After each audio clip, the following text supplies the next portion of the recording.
When done correctly, there's a lot to be said for being assertive. It's empowering, it can really boost your self-esteem. But our next guest says too often we can get caught in what she calls the diva doormat syndrome. Lois Barth is a motivational coach, and she's back to explain exactly what that is.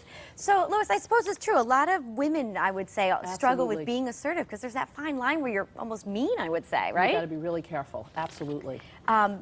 But there's also the diva doormat syndrome. Exactly. Explain that to us. My little Loisism, of course. Of course. Diva doormat is what I call the flip-flop. You know, when we're trying to create new behaviors in our life, as you know, Teresa, we often will swing the pendulum both ways. So the diva comes from a sense of entitlement, but not the positive entitlement, the kind of self-righteous, I deserve it, I want it yesterday, which of course really puts people off. Sure. And then there's the doormat, the other side, which is like, well, maybe, perhaps you can, if you don't mind, where you don't really set boundaries and you let people walk all over you. And then you get resentful. So it's really about finding the middle ground of having deliberate communication where you're expressing your needs with elegance, grace, and power. Well, how do we go about doing that exactly? I know, it's a process, right? Well, I think the first thing is, you know, I talk a lot about the 3 A's, awareness, attitude, and action. And I think the first thing is to really be aware. What trap do I fall into? Am I more the diva, or am I more the doormat, or what happens? What's the contributing factors to go each way? So awareness is always a first start. All right, in the beginning of the show, we were talking about dealing with difficult situations, stressful situations. Right. What should you do if you're upset?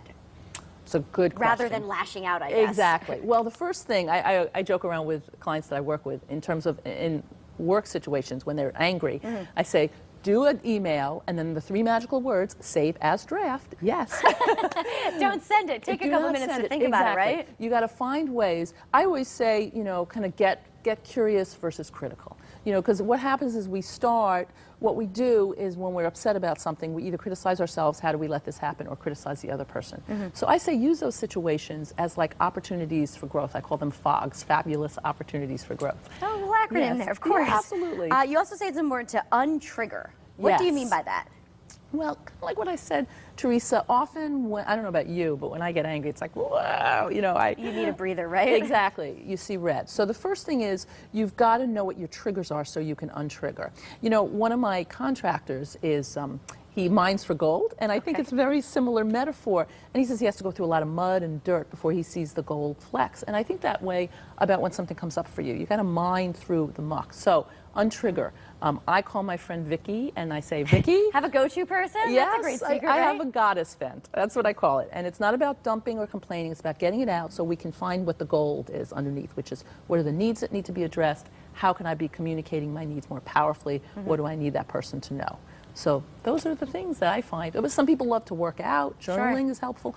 But do not have those conversations when you're triggered. Really important. Well, what if you need to have those conversations? You need to kind of get your point across. How do you do it without being rude or come across angry? I think the first thing is a deep breath. Sure. Several of them. You know, like little mini yoga.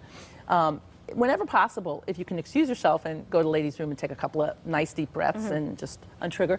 But some of the sentence stems that I like to say is if somebody does something that I'm uncomfortable with, I say, well, I'm curious about something. Like, why would you do that? I guess that's kind of why would you do that? Not so standoffish. Exactly. I'm curious, you said A, but then B happened, so what happened to close that gap?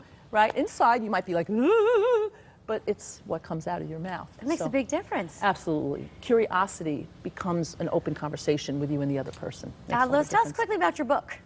Yes. Life is Talking. Are you listening? And it's an audio book, and it's the 3 A's, as I mentioned, awareness, attitude, and action to creating a life you love. Got it. And where can we find it? On my website, loisbarth.org. I love it. Yes. Some very good Loisisms. Thanks so much for being here. My pleasure, Teresa. Always great to see you. All right, and for more information, you can always log on to WTNH.com and click on Style and find everything you need to know about Lois. Up next, we're cooking Italian style. Anthony Romano shares a favorite recipe right after the break. We'll be right back.